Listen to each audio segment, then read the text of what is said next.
En primer lugar, quisiera dar gracias a Dios por todos los grupos de personas que están hoy en la mañana con nosotros.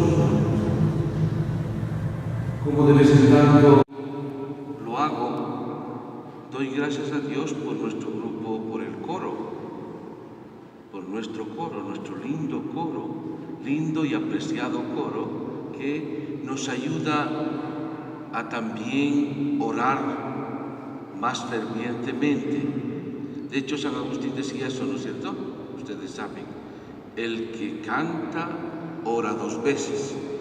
Por tanto, de verdad, un agradecimiento de parte, creo, de la comunidad a este nuestro coro, que domingo a domingo, en fidelidad, en constancia, siempre nos acompaña y además nos ayuda a orar mejor.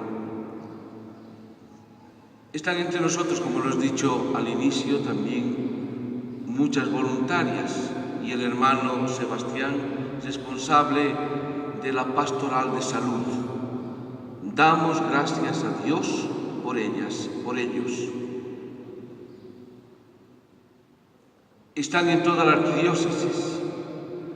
No falta una persona que ha escuchado a Dios y quiere ser solidario con los enfermos. Es una pastoral que día a día, en los, 365 días del año, va realizando un servicio silencioso, un servicio de cercanía, un servicio así como Jesús nos ha enseñado entre nuestros enfermos. La situación del enfermo siempre es muy particular. Todos probablemente un día llegamos a una situación así, si es que no lo hemos experimentado ya. Una situación de fragilidad, una situación de abandono, una situación de soledad, una situación de preguntas o de perplejidad frente a lo que nos puede pasar o esté pasando con este hermano o esta hermana. Es ahí donde Jesús se hace cercano, es ahí donde Jesús pone la mano también que sana, que acompaña, que da consuelo. Es aquella presencia que anima a apoyarse en Dios y por tanto desde el hecho de la enfermedad también encontrando la fe, saber que es decir, la enfermedad no es el destino final. Estamos como peregrinos en este mundo, caminamos hacia Dios. Hemos sido concebidos ya en el corazón o en las mismas entrañas de Dios y retornaremos a Él. Por tanto, en esta vida pasajera, también en situaciones de dolor o de enfermedad, va algo más allá, fundamentalmente importante. Es una comunión con el Señor, una vida en plenitud. Estamos llamados a la vida y a la resurrección, a participar de la gloria de Dios. Por eso la fe es fundamental. Se dan cuenta que entonces también los enfermos, la situación de enfermedad en este mundo ayuda al cristiano, al discípulo, a cumplir su misión certeramente. Agradecemos entonces a Dios por todo este voluntariado, por estas hermanas, este constante servicio, este estar cercano de aquellos que sufren. De hecho, hermanos, es lo que también hoy la palabra de Dios nos ha estado anunciando todo este tiempo. Nos ha involucrado en la misión de Jesús, nos hace discípulos suyos y nos manda como misioneros. Nos inserta en su propia misión y que seamos constructores también del reino de Dios en este mundo, en nuestro medio. Lo ha ido diciendo de manera continua y de manera constante. Y además, no solo nos ha puesto como una identidad a nosotros, es decir, lo que somos nosotros y por qué hacemos las cosas, sino también incluso en la forma de hacer. Esto, por ejemplo, que hemos tomado como ejemplos muy concretos hoy, hemos agradecido a personas, son construcción del reino de Dios en medio nuestro. Por tanto, toda acción que nosotros podamos tener, que podamos desempeñar, cambia también el mundo. Así nuestra visión o nuestra acción sea muy pequeña, cambia el mundo. Por tanto, hermanos, Ya la palabra nos ha puesto en esta situación concreta de lo que somos, a lo que estamos llamados y lo que deberíamos hacer y el cómo hacerlo. Porque somos discípulos del Señor, como decíamos al inicio, convocados por Él para ser iglesia en este mundo, signo del amor presente en medio de nosotros. Todo esto referido a lo que ya hemos escuchado. Hoy día, en cambio, la palabra como que es más incisiva. La palabra habla de algo fundamental, de la libertad del ser humano, de la libertad también incluso del discípulo. Puedes elegir la vida o rechazarla. Tienes la libertad de estar con Dios o alejarte de Dios. De hecho, pecado, hermanos míos, significa aquello, es haberse alejado de Dios, no haber estado en el camino correcto, tomar otro camino, otro desvío. Y en esto absolutamente todo ser humano tiene la posibilidad, en su libertad, de no aceptar el plan de Dios, de no aceptar el reino de Dios, de no ser discípulo de Jesús. Inclusive, y sabemos por experiencia, podría oponerse total y plenamente al reino de Dios, o a lo que hace Jesús, o a lo que pide Jesús. Dios nos libre a nosotros de aquello, pero sí que es una posibilidad.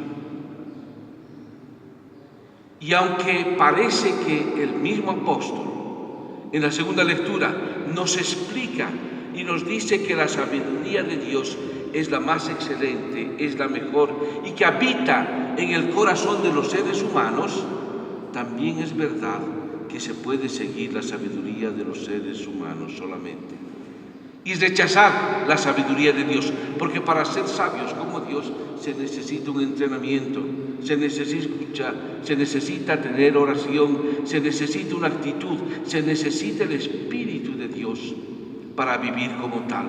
Se necesita que sigamos los caminos del Señor, que escuchemos su palabra, que sigamos sus mandatos. Si uno ha elegido el camino contrario, es capaz de llegar a situaciones extremas. Y vemos nosotros situaciones extremas en este mundo. El tener el Espíritu de Dios no es automático. El poseer la sabiduría de Dios no es automático.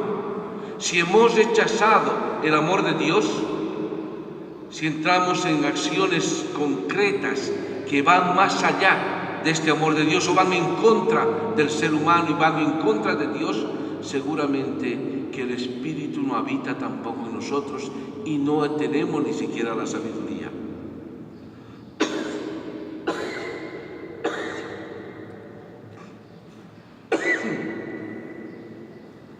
¿Por qué, queridos hermanos, en este mundo existe la muerte? ¿Por qué en este mundo existe la corrupción?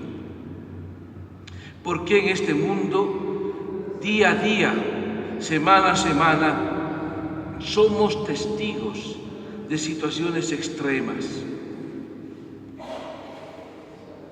y que nos escandalizan a nosotros mismos y que sin embargo están presentes también en medio nuestro, desobedeciendo la ley? Nadie puede tomar la vida de un ser humano, porque la vida del ser humano está en las manos de Dios y dependen de Dios. Nadie en este mundo debería ir en contra de un ser humano, mucho más si es inocente. Nadie tiene el derecho de acortar o acelerar la vida de alguien. Nadie puede manejar a su hermano en mentira y en leyes que van en contradicción de las personas. Ese es mandato de Dios. Y sin embargo sabemos que esto se hace presente en el mundo. Nadie debería levantar una mano contra el otro. Cuánta guerra fratricida hay entre nosotros. Cuánta situación de la crueldad fatal, de la trata y tráfico de personas.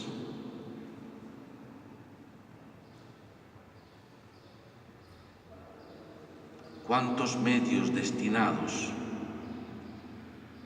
a las armas y no a la medicina. O cuánta medicina supeditada a simplemente la ganancia, sin importar la salud de las personas.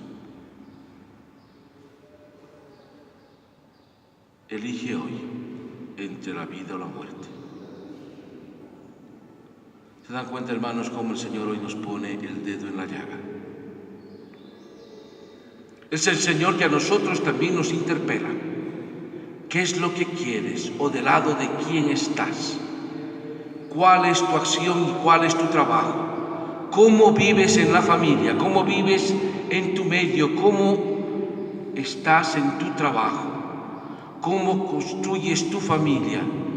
¿Estás contento de ser aquel esposo o esposa que ve la belleza del matrimonio y la belleza de la familia y lo anuncias así a los demás? ¿O más bien vamos contra la ley? Vean que el Evangelio, hermanos, aunque es muy largo y extenso el Evangelio, prácticamente viene a decir una cosa. He venido, dice Jesús, a dar plenitud a la ley. Los mandamientos que están puestos, la norma que Dios nos da, en realidad tiene también una validez. Si viene de Dios, hermanos míos, a nosotros nos invita a poder asumirlos también como tal.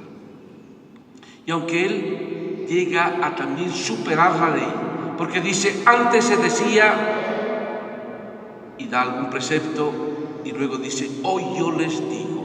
Es Jesús que pone como superior a la ley y nos da el mayor de los mandamientos. ¿Y cuál es el mayor de los mandamientos? ¿Cuál es la norma que debería regirnos a nosotros?